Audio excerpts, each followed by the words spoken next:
We got to talk about this breaking news, man. So here's the story from the Daily Mail. Trump gives thumbs up as he walks to Marine One to be medevaced to Walter Reed for COVID treatment. President releases video reassuring Americans he is doing well as son Eric asks, "Pray for my dad," and White House says he is staying in charge. We got some bullet points. They say he gave a thumbs up. He's expected to remain in the hospital for a few days, where the White House says he will continue working. As he traveled, a video was posted to the president's Twitter account in which he thanked the American people for their support. And then I think it was Jim Acosta who tweeted a picture saying he won't stop and talk to the press. It's like shocking. Yeah, is that his priority right now? But sure. Thanks for letting us know. The White House confirmed he had not handed over power to Vice President Pence. Trump's son Eric called him a true warrior as he asked for prayers for his recovery on Twitter. Trump and Melania announced they tested positive in the early hours of Friday morning and were self-isolating in the White House. The First Lady on Friday tweeted that she had mild symptoms but was feeling good. Ivanka, Barron, and Jared Kushner have all tested negative, as has Vice President Mike Pence. Joe Biden has, they go on to say he's 77, I guess, but that it doesn't matter. He's tested negative. So almost immediately we're getting crazy speculation. You know, the first thing I thought when I heard, it's like, whoa, they're airlifting Trump. I'm imagining like Trump like collapsing in like the White House and then like run. But he walks out and he gives a thumbs up like it's no big deal. Yeah, he wasn't brought out on a stretcher. Yeah. That's what I thought. So naturally, it's really funny. You know, the circumstance isn't funny, but what's funny is the reaction. How because Trump isn't collapsing, you know, and gasping for air, it must be a conspiracy. Trump's not really sick. He's just trying to steal back the news cycle. Well, you know, they talk about how devastating COVID is, but, you know, or the mainstream media will have you think, oh, like they have the death count on CNN. And Yeah. You know, but it's not a death sentence, you know. I think that Trump's going to probably come out of this okay. What do you think? Does it just end up with like, a week goes by, Trump's fine? Or, I mean, it's 2020, man. Come on. We're talking apocalyptic level fiction and sci-fi kind of. Well, didn't you say an experimental treatment? Oh, yeah. So Trump received Regeneron's experimental antibody drug for his coronavirus symptoms. Ooh. The experimental treatment is still in clinical trials. Oh. So... He's going to be a zombie? What if he comes out and he's like, he looks like he's 50? Whoa. Like he de-ages. Stem cells. He's super ripped. And he's like win. standing there and like his muscles rip his shirt. He's like, I feel better than ever. Listen, I feel better than ever. Everyone agrees. Like super Hulk Trump. That'd be an instant vote from me. Yeah, that'd be so cool. That'd be awesome. So he's basically hijacking the news cycle, whether he means to or not, right? Yeah. I mean, You think the way he came out ahead, he was like, we're coming out ahead on this one. So he like posted it on Twitter immediately when they found out, was like, we're going to milk this. I don't think there's any conspiracy or anything like that, man. I think a ton of people got COVID, right? So was it Mike Lee, I think, right? Yeah, Yep. he tested positive. And Ronna McDaniel. Yep. And there's a video of Mike Lee like hugging everybody at this no. like Amy Coney Barrett nomination thing. So, you know, it's really funny. There's a tweet and I can't remember who tweeted. They were like, why is it that so many Republicans are getting COVID and so many high profile Democrats aren't? And it's like, well, you know, Republicans, a lot of them aren't wearing masks. Ralph Northam got it. Yeah. Democrats have got it. Yeah. But I thought he was a Republican because he was wearing the KKK that's thing, right. I can't Isn't he a keep up. Republican? Yeah, I don't know. Oh, wait. What do we do? Which one is the racist one again? Which party is it? Yeah. I love it. It's like there's a picture of me. I'm not sure which one I was. I can't remember whether I was wearing makeup on my face or just like a hood. Couldn't tell you. Couldn't tell you. Pick one. They're both great. All right. I absolutely have to read a super chat right here in this segment because it's hilarious. So Mark says, hey, Tim, imagine if Trump has the cure in his antibodies. The cure would have Trump's DNA in the vaccination. And what is it? And people will freak out then. Could you? Well, actually think about this.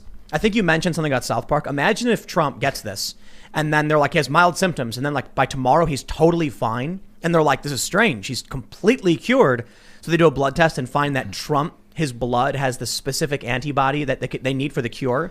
And then they go to all the leftists and they're like, we have to inject you with this vaccine with Trump's DNA. We're literally going to put Trump in your veins now. I don't think anything like that would really happen, you know. But it's a There's so funny. many people that I mean, wouldn't take it. it doesn't sound I that. wouldn't take it. It's true. I'd They'd rather rather die. die. I have Yeah. nothing to do with him. Yeah, I exactly. mean, it doesn't dude. sound that far fetched, but I don't know. It's 2020, man. Bring it on.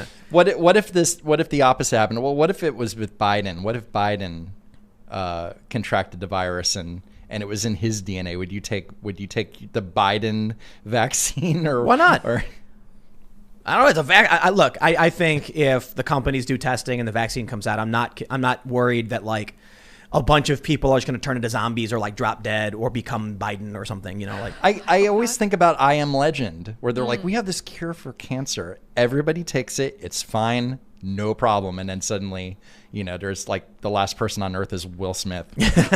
Yeah, but the movie ruined the actual story. Yeah. Like the actual story was that once everyone was a vampire, was like a zombie mutant, whatever. He was the legendary monster who lurked while they slept, killing them. Get it? Sure. Okay. The movie didn't do that. The movie totally missed the concept. I see. Yeah. So I've actually referenced I've referenced I Am Legend in the context of like social justice and identitarianism on the left. Like there will come a point where when the entire country has adopted this ideology, you are the fringe zealot weirdo with crazy ideas, and then that's kind of like the same idea, like everyone becomes a zombie because they take the Biden vaccine. I'm kidding. Sure. It's not gonna happen. But there's something about rushing out a medicine that a horde of people would take without proper clinical trials. You're supposed to be in clinical trials for years. Yeah. Most stuff. Yeah, that's one of my things. Like, I'll wait a little bit. I'm not gonna. If they announced a vaccine, I'm not gonna run out the door full speed, throw my coat, and like go 90 miles an hour. I'm gonna be like, first of all, you can anyway, because they're gonna give it to frontline workers and stuff Right, like exactly. that. So, let them see what happens. Let them see. Are you interested in the guinea pig vaccine? Pass. No, I don't know. Nice. I look at it this way. I don't think I necessarily have a problem with. There's so many people. There's so many companies that are working on the same thing. So if they all kind of come to the same conclusion, maybe I just don't think that there's maybe there's going to be malpractice. Maybe there will be mistakes. Maybe, like you said, clinical trials is supposed to take a long time. And Trump's got, what is it, Operation Warp Speed, I think it's called? Yeah. Yeah. So, I don't know if I want to take a vaccine that's been like mass produced and pumped out by a major pharmaceutical in only a few months, Are we supposed to wait until like COVID-23 hits and then we... Is that why it's called 19? No. Why is it called 19? Because it was 2019? Because it came from 2019. Yeah. Is that it? So then That's right. COVID-23 will have 4 years, Yeah. and then we're on COVID-23. We're going to have the yearly COVID. You guys are naming them like hurricanes. Well, actually, we'll probably only have a COVID once every 4 years, probably, but only when a Republican's in the White House. Yeah, I think this Yeah, is the yeah, case. yeah. Yeah, absolutely. Every time a Republican gets elected, it's like, oh, COVID's back. Oh, man. They'll lock the economy Do down. you guys think it has something to do with global warming? I'm going to go there because, like, if they say that, like, bacteria and stuff can lie dormant under the glaciers, and as they recede, that it releases new. I heard about that. That's where the COVID came from. I wonder if that has It's something global to do warming. because it just appears. They're gonna make a movie like this because you know how they did like the Comey. What is it? The Comey Report or something? Sure. Was that? Yeah. What, oh The man. Comey something. Yeah. Have you seen it? No. I thought the trailer was a parody. I thought it was like gonna be like Funny or Die or like The Onion. Right. It was really bad. But anyway, they're gonna make a movie out of this, and they're gonna have Trump, and it's gonna be like Alec Baldwin, just really horrible impression. Oh, God. And it's gonna be like some climate change researchers, and they're gonna watch like the Larson B ice shelf break, and it's gonna be what's that guy's name? His brother Dennis Quaid. That's his name, right? He was in the movie The Day After Tomorrow. Was that him? I didn't Randy see it. Quaid. Randy? No, I think Randy's those guys are brothers, though. Randy's the one. I'm sorry. I'm yeah, Randy's thinking the of- crazy one who's got the crazy beard. I was He's like, thinking. "Ah!" I was thinking Independence Day. That's that my was fault. Randy Quaid. Yeah, that was Randy. Yes. The Day After Tomorrow was Dennis Quaid. Yes. So they're going to have him like the shelf breaks, but instead of him being like, oh no, it's going to disrupt the current, a green fog is going to come out and he's going to go, ah, and then that's going to show him like at the council being like the coronavirus escaped the ice. I mean, I'm being silly, but actually Ian brings up a good point because they've been talking about like viruses and bacteria that are trapped in ice that when it melts, they get released. I mean, if it brings about maybe like a zombie apocalypse, at this point, it's the waiting I can't stand, I just think get it done. Brett Weinstein was saying that it was like an ancient virus. COVID was? Yeah. I don't know. Maybe I don't they- know enough about it. I don't believe that, but I I saw- don't have any other evidence to the contrary. And I just saw But I it on don't one have the podcast. wherewithal to defend myself. I saw there's a funny meme going around. It's that picture of Trump eating the taco bowl. Mm-hmm. It's of him, but it's a soup with a bat in it. Please tell me he made it. I wish. I have to know. Please tell me somebody on his staff like just made it up, or maybe like Donkum. Maybe. Donkum. No, Yeah, I don't know. probably. It's somebody made the meme and they're sharing it around. Thanks for checking out this clip from the Timcast IRL podcast. We do the show live Monday through Friday at 8 p.m. So come back to check us out when we go live. Don't forget to subscribe, hit the like button, hit the notification bell, and we are also available on all podcast platforms for free if you want to listen to us there. Thanks for hanging out, and we will see you all next time.